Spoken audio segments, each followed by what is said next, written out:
Welcome to the Power Plate YouTube channel.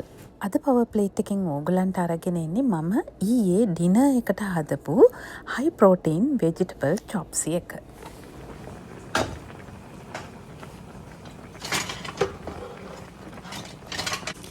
ඉතින් මුලින්ම මම කරන්නේ මම මේ vegetable chops එක හදන්න ගන්න vegetables ටික තම්බලා මේ විදිහට ලෑස්ති කරගන්න එක. ඉතින් විශේෂයෙන්ම ඕගොල්ලෝ කොළ පැහැති එළවලු ගන්නවා නම් vegetable chops එකට මතක ඇතුව ඒක ස්ටීම් කරලා හරි තම්බලා හරි ගත්ත ගමන් මේ වගේ අයිස් කැට තියෙන වතුර භාජනයකට දාගන්න. මොකද ඒ එළවලු වල කොළ පාට ඒ විදිහටම රඳවා ගන්න ඔයාලා කැමති නම් ඔගොල්ලෝ මේ දේ කරන්න ඕනේ.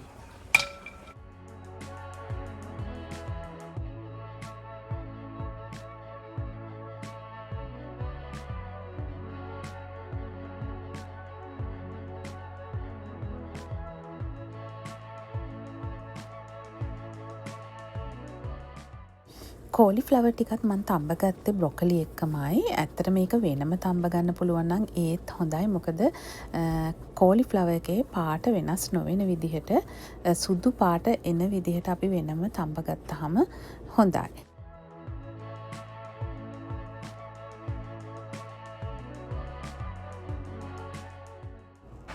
කැරට් ටික මම වෙනම තම්බ ගත්තා. මොකද කැරට් වල තියෙන ඔරෙන්ජ් කලර් එක එළවලු වලට යන්නේ නැති වෙන්න. මේ එකම මම පෝක් එකත් ලුණු සහ ගම්බිරිස් එකතු කරලා මේ විදිහට තම්බ ගත්තා.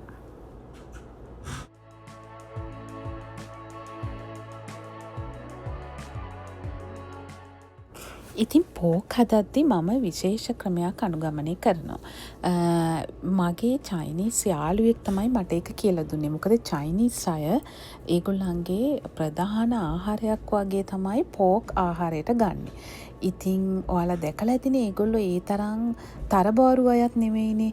ඉතින් මං ඇහුව දවසක් ඕගොල්ලෝ පෝක් නිතරම කනවා වෙලත් ඔයාලා මහත් වෙන්නේ නැත්තේ ඇයි කියලා. ඉතින් ඒකට එයා දීපු උත්තරේ තමයි ඒකේ තියෙන ෆැට් එක අයින් කරලා තමයි ඒගොල්ලෝ කෑමට ගන්නෙ.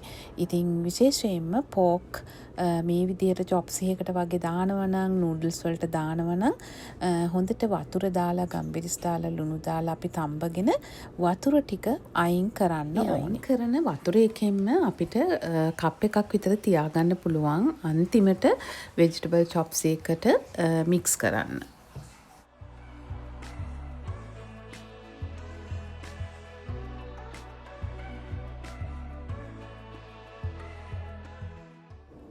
ඉතින් දැන් මං හදන්නේ බත් එක උයා ගන්න. මම මේ පාවිච්චි කරන්නේ ජස්මින් රයිස් එක. ජස්මින් රයිස් කියලා කියන්නේ ස්ටිකි රයිස් එකක්. ඉතින් බ්‍රෑන්ඩ් එක තමයි රෝස් බ්‍රෑන්ඩ් එක. තායි ජස්මින් රයිස් තියෙනවා, චයිනීස් ජස්මින් රයිස් තියෙනවා. ඉතින් ස්ටිකි රයිස් මේ ජස්මින් රයිස් වල තියෙන වෙනස තමයි උයනකොට හරිම සුවඳයි. ඒ එකම ජස්මින් රයිස් එක උයද්දී බටර් ටිකක් හරි ඔලිව් ඔයිල් ටිකක් හරි අපිට දාන්න වෙනවා. මොකද ඒකේ ස්ටිකි ගතිය හින්දා ඒ එකම ලුණු ස්වල්පයකුත් මේ සමගම එකතු කරන්න ඕනේ.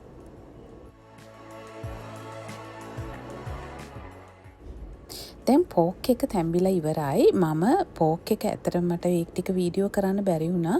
පෝක් එක තම්බලා ඉවර වෙලා වතුර ටික අයින් කරලා භාගයක් වතුර මන් තියාගත්තා කප් එකක් විතර ස්ටොක් වෝටර් විදිහට. ඊට පස්සේ ඒක උඩට මම ගෝවා ටික දාලා වහලා තිබ්බ ටික වෙලාවක්. ඊට පස්සේ ගෝවා ටික ඒ පෝක් එකේ තියෙන ස්ටීම් එකෙන්ම තැම්බුණා.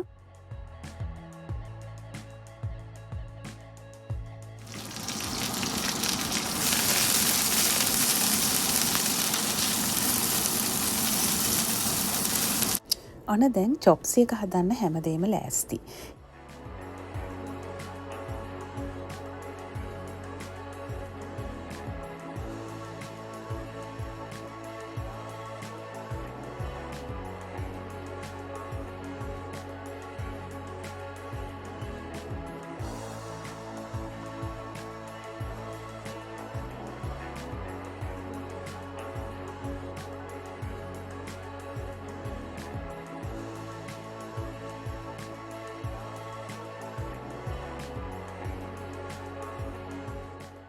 දැන් ඉතින් හැමදේම සූදානම්. දැන් මේ ෆ්‍රයි කරගත්ත මික්සර් එකට සෝයි සෝස් ඒ වගේම ඔයිස්ටර් සෝස් ටිකක් එකතු කරලා තඹගත්ත වෙජිටබල් ටිකයි පෝක් ටිකයි එකතු කරන්න තමයි තියෙන්නේ.